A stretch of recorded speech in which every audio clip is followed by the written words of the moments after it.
बहू नहला सास दहला।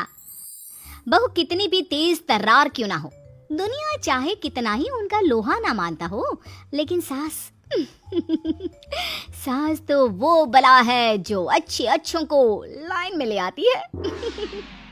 सर अगले महीने मेरी शादी है तो मैं तो चली। कांग्रेस शीला, लेकिन शादी तो तुम्हारी अगले मंथ है ना, तो छुट्टी भी उसी हिसाब से मिलेगी। और हाँ, ये फाइल पकड़ो, इसमें। लेकिन ये क्या? बॉस के हाथ से फाइल झटक कर शीला साइड करती है और फिर, सर मैं तो आपको बस इन्फॉर्म करने आई थी, लेकिन शायद आप भूल रहे हैं मैंने अपने सारे अपकमिंग प्रोजेक्ट्स पूरे कर लिए हैं ताकि अपनी शादी को एंजॉय कर सकूं। सो ये फाइल अपने ही पास रखिए। ये तुम क्या कर रही हो? तुम जानती हो ना तुम यहाँ बस काम करती हो और यहाँ मैं तुम्हारा बॉस हूँ। कुछ भी बोले जा रही हो। बिल्कुल याद है सर कि आप मेरे बॉस हैं, लेकिन ये भी याद है ना कि आपके ऊपर भी एक सुपर बॉस है जो मेरे कहने पर चलते हैं। जानते हैं ना क्यों? तो प्लीज ये एटीट्यूड अपने पास ही रखिए। और तेज तर्रार शीला की शादी हो जाती है और सामना होता है सास से। डाइनिंग टेबल पर जब सभी खाना खा रहे थे, तुम नौकर हो इस घर के, जाओ एक कप चाय लेकर आओ जल्दी से। चाय पीते ही, इतनी मीठी चाय? क्या हुआ बहू? इतनी मीठी चाय कौन पीता है भला? ये गांव देहात के लोगों के घर काम करता था क्या? कोई रोकता क्यों नहीं इसे? हम पीते हैं क्योंकि इससे हमारी जबान मीठी बनी रहती है। रमेश तो ऐसी ही बनाएगा, दो अलग अलग तरह की चाय नहीं बनेगी इस घर में। ओहो सासू माँ, कैसी बात कर रही हैं आप? अगर मेरी चाय वो पहले अलग निकाल दे तो उसे अलग से मेहनत करने की जरूरत भी नहीं होगी और इस घर में दो चाय भी नहीं बनेगी। देखो बहू, ज्ञान का सागर तो बहाओ ही मत, और ज्यादा ही ज्ञान हो ना तो खुद बना लिया करो चाय। माँ जी वो इस घर का नौकर है, पगार देते हैं हम लोग। आप तो उसे सर पर चढ़ा रही हैं और तो और उसके सामने मेरी बेइज्जती भी कर रही हैं। नौकर पगार, वाह क्या बात है। अरे आए 2 दिन नहीं हुए, मेरे घर का सारा लेखा जोखा पता है तुझे। देख वो मेरे बेटे जैसा है, जैसे तू है घर की वैसे वो है घर का। सास अंदर चली जाती है, तभी ननद भाभी के पास आती है। भाभी आपकी शूज बहुत सुंदर लग रहे हैं। चाहिए क्या? हाँ भाभी मेरे लिए भी ले आना। मौजे तो है ना तुम्हारे पास? शूज मांग रही हो, क्या पता कल को मुझे भी मांग लो। उसकी बात सुनकर ननद का मुंह लटक जाता है। शाम के वक्त शीला ऑफिस से घर आती है। बहू तेरी ननद को देखने लड़के वाले आ रहे हैं, उसे कोई अपनी साड़ी दिखा दे जो उस पर ठीक लगे। क्यों माँ जी, आपके पास साड़ी नहीं है जो उसे मेरी साड़ी मांगनी पड़ गई? मांगनी? वैसे तेरे माँ बाप ने दिया क्या था? जो अलमारी चमका रही हो ना वो मेरे घर की ही देन है, समझी? भिखारी नहीं है मेरी बेटी जिसके लिए तुम मांगना शब्द इस्तेमाल कर रही हो।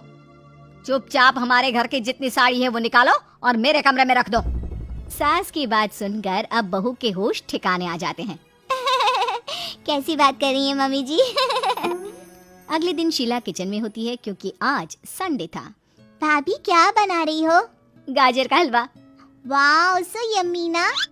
तुम तो ऐसे एक्साइटेड हो रही हो कि कभी गाजर का हलवा खाया ही ना हो। लो बन गया है, खा लो।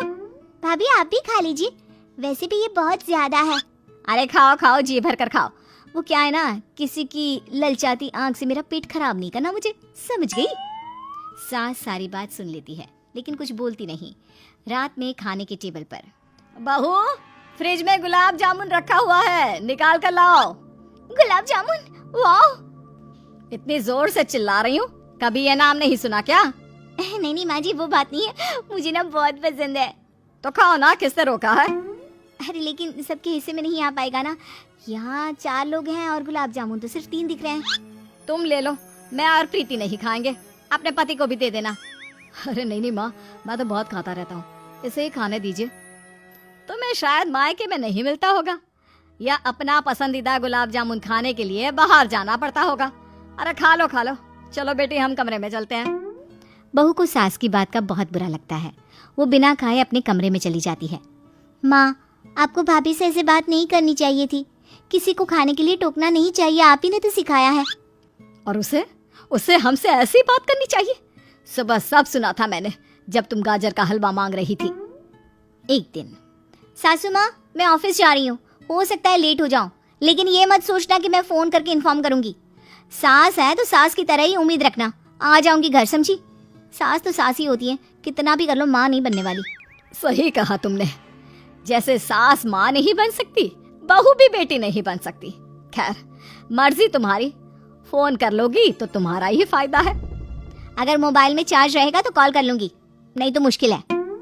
रात के वक्त बहू लेट हो जाती है और सास और घर के सारे सो जाते हैं। हे भगवान, कितनी दफा फोन किया लेकिन कोई उठा ही नहीं रहा है। लगता है सारे सो गए।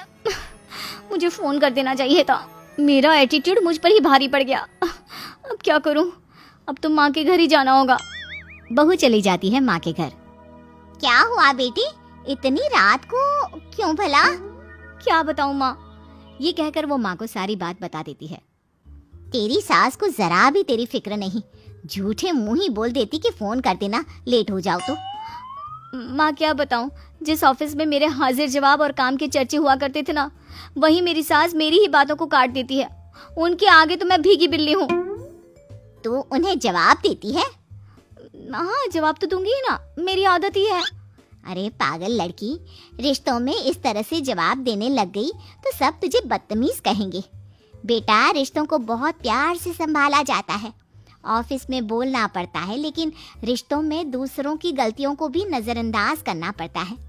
पर्सनल लाइफ और प्रोफेशनल लाइफ दोनों बहुत अलग होती हैं।